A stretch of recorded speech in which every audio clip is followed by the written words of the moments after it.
In addition, it's highly probable that he's lying about his own ban. He says that his account was trade banned and cannot access certain features on Steam. If that is the case, why doesn't it show on his profile? I respond bringing up all these points as well as asking him which people specifically he contacted multiple times, and his response never answered that essential question. Instead, he provides yet more excuses for why he couldn't give the money back right away or contact the victims, saying that he had no access to those community features mentioned before. He also claimed that the victims could directly dispute with Valve and get their items back, and even said that many of them had done so. To the former point, there is still no indication on his profile that he is trade banned or VAC banned. It should be noted that his profiles on various trading websites do in fact have bans, as stated earlier. But even then, there are a whole host of other trading websites he could have used, and his Steam account is most definitely not banned. However, all that is insignificant when compared to one seemingly innocuous detail. Remember earlier when I said he came back to trade in 2017? This was inferred from the fact that Etzer's TF2 backpack made huge fluctuations back then. Notice that the amount of items in his inventory fluctuates before landing back down on the previous value. This makes it highly probable that he had traded throughout that time.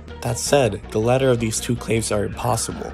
Valve explicitly states that they will not refund people who are scammed. Their policy is very explicit about this and has stayed the exact same even before all this occurred. So either Etzer is incredibly confused, or more likely, he's outright lying about this fact. After presenting all this to Etzer, he said his last attempted explanation. He once again doubles down on the idea that he contacted victims, saying it was done outside of Steam. And while we know this is the case for Dispatcher with his dad, as stated before, no other victims received any attempted contact. Even if you want to claim it's victims we don't know about, he never actually provided names. On top of that, it's ludicrous to say that it's up to the victims to contact him when it's him who wronged them. There is one thing we did not address about Etzer's responses, his claims of why he charged the purchases back. Etzer, throughout his responses, claims that the chargebacks were due to an error on the part of the bank. For spending exuberant amounts of money on TF2, the bank automatically charged back all purchases between a certain time period. Now I could go into some reasons why this doesn't really add up, such as how a bank can't charge back any purchases without the permission of the cardholder, but frankly it's actually somewhat believable. Your card issuer, aka the bank, can do this sort of thing with your permission, and they can make mistakes. This sort of situation has happened even within the community. Slice, one of Crazy Man 50's top donators, had all of his donations charged back after his parents tried to charge back a single fraudulent purchase. So it's not too much of a stretch to say something similar could have happened to Etzer. However, it's also reasonable to assume that the bank would have fixed an error like this after 2 years, and this is giving him the benefit of the doubt, assuming that they did it without his permission,